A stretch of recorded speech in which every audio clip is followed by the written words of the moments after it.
Bienvenue à la ferme d'Arac, je suis Raphaël Ress. Ici, tout a commencé bien avant moi. C'est une histoire de famille ici en fait. Mon grand-père a fondé la ferme à la fin de sa carrière de soudeur.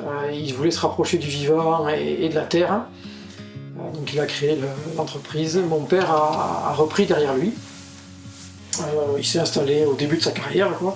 Il voulait être libre, il voulait organiser son travail, il voulait que ça soit qu'il décide de ses journées, de comment est-ce qu'il organise son quotidien. Donc il a passé toute sa vie sur cette ferme, à la faire évoluer, il a fait des cochons, il a fait des veaux, il a fait beaucoup de choses différentes pour que la ferme puisse vivre. Il a fait preuve de beaucoup de résilience. Mon frère, lui, s'est installé il y a 12 ans. En fait, il a récupéré des terres d'un de ses anciens patrons qu'il a ramené dans la ferme pour pouvoir se sortir un salaire et se rémunérer. Donc là, lui s'est rattaché là-dessus et moi, je suis revenu il y a 3 ans pour développer toute la partie vente directe parce qu'il y avait un manque sur le développement là-dessus. On dépendait d'un seul client, il fallait développer cette partie-là.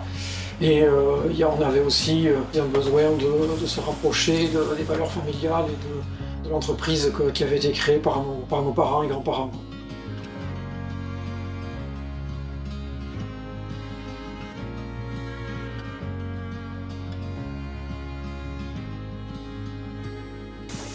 Alors ici on est dans la maternité. Ces petits porcelets ils ont à peu près 3 semaines. Donc toujours pareil, le même système, on est sur de la litière à volonté, alimentation à volonté, elles sont groupées par 3 ou 4 suivant les lots qu'on a. Ces truies, ce sont des truies que nous avons gardées nous-mêmes. Nous travaillons avec nos propres bêtes en fait, on ne fait rien rentrer de l'extérieur.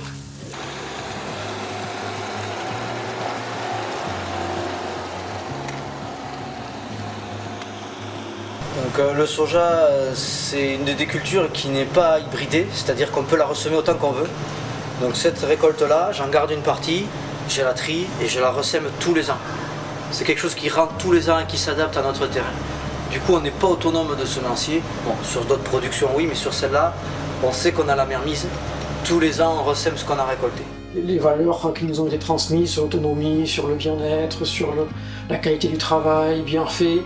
Mais ça, on a voulu le perpétrer avec mon frère. On a baigné dedans, on a grandi depuis tout petit dans cette ambiance où tous les jours, mon père allait s'occuper des cochons, mon grand-père l'accompagnait.